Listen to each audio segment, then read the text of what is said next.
ഒരൊറ്റ മേൽക്കൂരയ്ക്ക് താഴെ ജീവിക്കുകയും ഒരേ ബെഡിൽ കിടക്കുകയും ഒരേ ടേബിളിൽ ഭക്ഷണം കഴിക്കുകയും ചെയ്തിട്ടും പരസ്പരം അപരിചിതരായി ജീവിക്കുന്ന കുറേ പേരുണ്ട്. തനിക്ക് ചുറ്റും കുറേ പേരുണ്ടെന്ന അറിവുണ്ടായിട്ടും അവരോടൊന്നും ഇമോഷണൽ കണക്ഷൻ ഇല്ലാതെ ജീവിക്കേണ്ടി വരുന്ന ആളുകളാണവർ. ഇമോഷണൽ നെഗ്ലക്റ്റ് എന്നാണ് ഇതിനെ പറയുന്നത്. ശരിക്കും നമ്മുടെ പാർട്ട്ണർ നമ്മളോട് അഫെക്ഷനും അപ്രിസിയേഷനും കാണിക്കുമ്പോൾ ബോണ്ടിങ് ഹോർമോണായ ഓക്സിറ്റോസിൻ പ്രൊഡ്യൂസ് ചെയ്യും. അത് നമ്മുടെ പാർട്ട്ണറോട് ട്രസ്റ്റും റൊമാൻസും ഫീൽ ചെയ്യിപ്പിക്കും.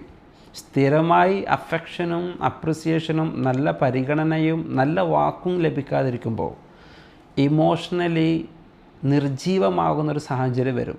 അതാണ് ശരിക്കും ഇമോഷണൽ നെഗ്ലക്റ്റ് എന്ന് പറയുന്നത്. നമ്മുടെ പാർട്ട്ണറുടെ പ്രസൻസ് എപ്പോഴും നമുക്ക് കണക്ഷൻ അല്ല, ഇമോഷണൽ പ്രസൻസാണ് നമുക്ക് കണക്ഷനായിട്ട് ഫീൽ ചെയ്യുന്നത്. ഇമോഷണലി നമ്മൾ ഒറ്റപ്പെടുന്നൊരു സാഹചര്യത്തിൽ പാർട്ട്ണർ നമ്മളോട് സംസാരിക്കുന്നുണ്ടാവും, നമ്മളത് കേൾക്കുന്നുണ്ടാവില്ല.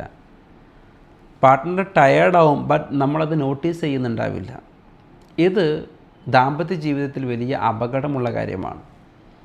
നമ്മെ മറ്റേതോ ദൂതൻ വന്ന് സന്തോഷിപ്പിക്കുമെന്നും സ്നേഹിക്കുമെന്നും ചിന്തിക്കുന്നതിന് പകരം നമ്മൾ ബോധപൂർവം ഇറങ്ങി പാർട്ട്ണറോട് കണക്ഷൻ ഉണ്ടാക്കുകയും നമ്മുടെ സന്തോഷം വീണ്ടെടുക്കുകയും വേണം. അല്ലാതെ മറ്റെന്തോ ഘടകത്തെ ആശ്രയിച്ച് നമ്മുടെ സന്തോഷത്തിന് കാത്തു നിന്നാൽ ജീവിതത്തിന് വലിയ അർത്ഥമില്ലാതാവുകയും ഒരു വേള ഇതിനോട് മടുപ്പ് വരെ തോന്നാൻ സാധ്യതയുണ്ട്.